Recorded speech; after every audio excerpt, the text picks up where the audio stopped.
Perhaps no better place to spend Memorial Day weekend than Kansas City, home to the National World War I Museum, as Toledo fans making the trip out west.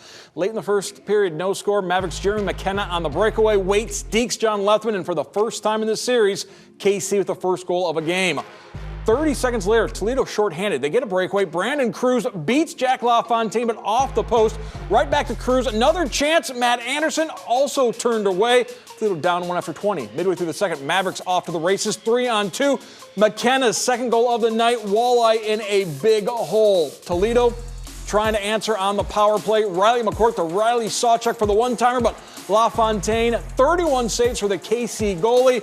Just over a minute later, Mavericks again off to the races. Cole Koski scores. First time the Mavs have had a 3-goal lead since the 5-1 win in Game 2. Early in the third, KC puts any Walleye hopes away. McKenna, the hat trick. While the Fish do avoid the shutout with an Anderson goal, the Walleye season comes to an end. Exactly 1 year to the day they were eliminated last season. 7-1 the final. Mavericks move on to the Kelly Cup Finals. Toledo moves on to the offseason. They got bounces, we didn't. They capitalized on some opportunities, and we just, hit the post or whatnot. But, at the end of the day, it's a good team over there.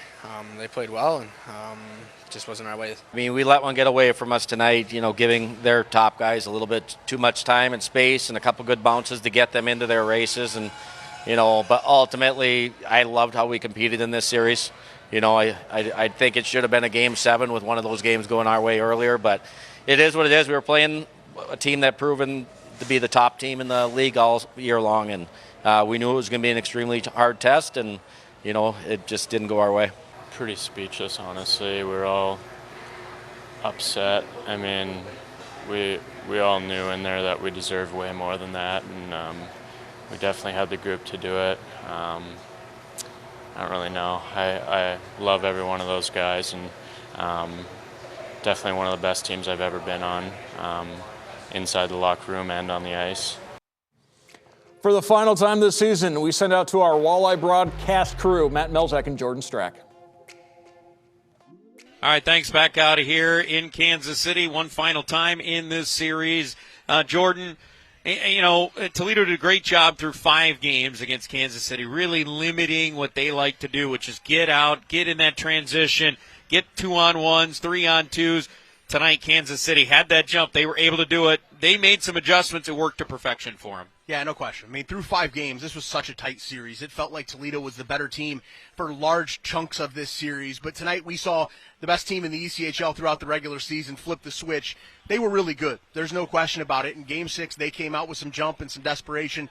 They wanted to end this thing and not see it go to a Game 7 because you just don't know what would happen in a Game 7. But it's been an incredible year for the Walleye. Just so many accolades and so many things to think about and look back on. It's tough right now, but it was an incredible year. Yeah, it certainly was. A lot of great moments for this team. And once again, reaching the conference final. 6 out of the last 8 years, they've been a team in the conference finals.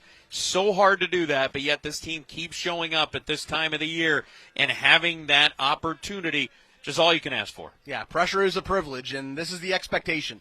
Getting to the conference finals, getting to the Kelly Cup finals, that's the expectation for this franchise. Everybody understands that, and everybody wants to see them win that final game of the year and celebrate. I understand all of that, but to get to this point is so difficult.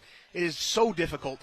The Walleye have shown the consistency to get here year in and year out. Once again, they did it this year. Unfortunately, not able to get over the hump at the end, but what a year it was. Yeah, it certainly was. Great one for the Toledo Walleye, although it comes short here in Game 6 as we send it back to you now in the studio.